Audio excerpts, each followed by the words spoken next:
Hey guys, how's it going? It's Kyle and I123 here, guys. And instead of doing like Call of Duty or Battlefield or any of that stuff, I'm going back to the Resident Evil, which is one of my favorite games ever. But in the next couple weeks, we'll be showing some different gameplay from other games. Medal of Honor Warfighter comes out in like 2 weeks. I'll be having that, and I'll be showing gameplay from that, I'm sure. But for right now, we're going to get back to Resident Evil 6. So in this sequence, we're about halfway through Chapter 4 of Chris's campaign. We're currently chasing Ada Wong, and I don't want to really reveal too much, but we've been chasing her for a while. So, in this one, obviously you can see there's jets coming down, there's guys in the jet trying to shoot at Chris and Piers. It's classic Resident Evil, you and a handgun versus unbeatable odds. So, again, that's the whole classic Resident Evil feel. You always feel like you're completely and hopelessly outmatched, but that was always the point. The only thing that doesn't feel like Resident Evil in this game is the whole weapons, no upgrading, no infinite ammo unless you beat all the campaigns, but that's something that can be avoided. You just pick up ammo, but that would be nice and everything, except for that you don't ever drop ammo. You're lucky if you drop ammo off of an enemy. More things I've seen than anything is skill points or them just writhing on the ground and dissolving like they normally do. That's kind of disappointing. Even with some of the mutations, they don't drop as much as they probably could or should. So it's one of those things that you definitely gotta be aware of. If you notice, I did change my laser color. It's currently green, but the only drawback to that is every laser is green, but that's something that's not that big of a deal. I will say this, I think the cover system is kind of flawed. You'll see in a minute, I actually try to go into cover against this APC, and I'm still exposed. Like, he doesn't take cover the way he should. But then again, this is a game where cover really wasn't ever a big thing until, Resident Evil 5. You could take cover against a wall occasionally, but it didn't really work well. So right here you can see I'm still like sticking out really bad, getting shot by that jet. It's just I was able to roll out of the way. That was the only bonus there. But I will say this, Resident Evil 6, it's a fun game, and for someone who's never played other Resident Evil games, it's a good game. For someone like me who's played probably almost every single Resident Evil game, it's extremely, extremely disappointing. And at first, I didn't want to believe that. I saw G4's review. I saw IGN's review. It didn't really get that good reviews for either. And I just didn't want to believe it at first, I couldn't believe that, Capcom would do, after all the hype that they had for it and all the fans that they have of this series, that it would be this disappointing. But you know what? As the more and more I play it, it becomes more and more disappointing. The whole skill system thing, terrible, just terrible. You have the game and you're playing it and you get the skill points and you think, oh cool, I'll be able to upgrade my gun or whatever, like all the other Resident Evils or the last two at least in the numbered series. And now it's just disappointing because you get skills and you can only have 3 at a time. It'd be better if you could have maybe 6 or 8 or something, but whatever. So that guy got scared shitless when I put on my shotgun, and I was able to shoot him a couple times before running off through this section with the Piers.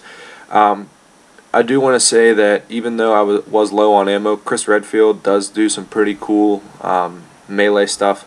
The whole backhand, I was able to dodge that explosion just because I backhanded him at the right time. And when you're in certain sequences like that, the only thing that really can hurt you is a direct hit. I've noticed that grenades don't do a whole lot when you're in one of those sequences, but that's not necessarily a bad thing. So, that's always something to look out for and be aware of. But right now we're going to get back to how you can win that Resident Evil 4 code for the Xbox 360. Remember guys, it's for the 360. I don't have a PlayStation 3 code, I'm sorry, but here's what you have to do. So first, there's a couple things. One is I'm trying out this beta thing that they have on YouTube. It's called YouTube Questions. So what it's going to do is it's going to put a question on the screen. At least I hope it will. So right about meow, it should be on the screen. And the question is, what is the Tommy gun called in Resident Evil 4? Is it A, the Street Sweeper, B, the Patriot, or C, the Chicago Typewriter? So answer that question right there, That's number 1.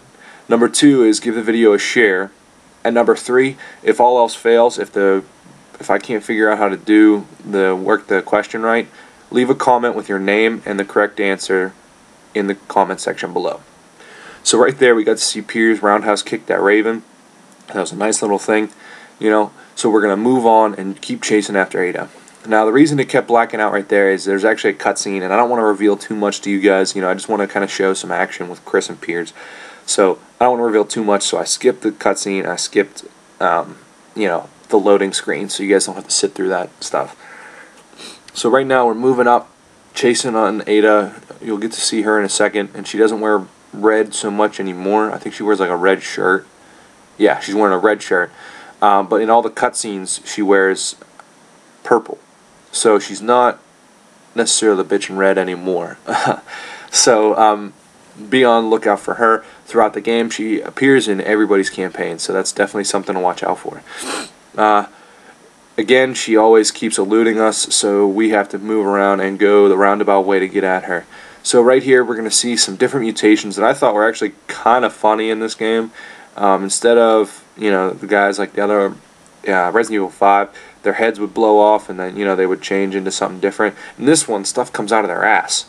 I mean, they literally shat bricks. And, you know, in this one, this guy's a spider. There's another one where they get like giant cricket legs. There's another one where they turn, there's like a bat and they're hanging upside down in the sky. You know, it's really kind of, it's weird. So before you got to see Chris do a nice little, you know, tombstone move on one of those spider things. Again, they're coming out of the dude's asses, so I don't know where Resident Evil, or Capcom I should say, thought that was, I don't know. I think it's hilarious. You know, the guy's climbing up around and he's got a spider thing coming out of his butt. Anyway, so like I said, it's really hard to find ammo. As you saw when that guy melted, he really didn't drop anything. And that's another thing, they have to basically dissolve almost all the way before they drop anything. And I finally found an herb. So I'm able to, you know, get some health back in a minute here. Just reload my ammo, or all my guns real quick so we can move on to the next section. And hopefully I find another herb. But right now we're actually going to wind it down by blasting this guy away in the shower. He's just washing himself and I just destroyed him. So anyway, again guys, answer the question correctly to win the code. Leave your name and the correct answer in the comment section if I can't figure it out how to use it on the question. As always guys, share the video, like the video, and subscribe. Thanks.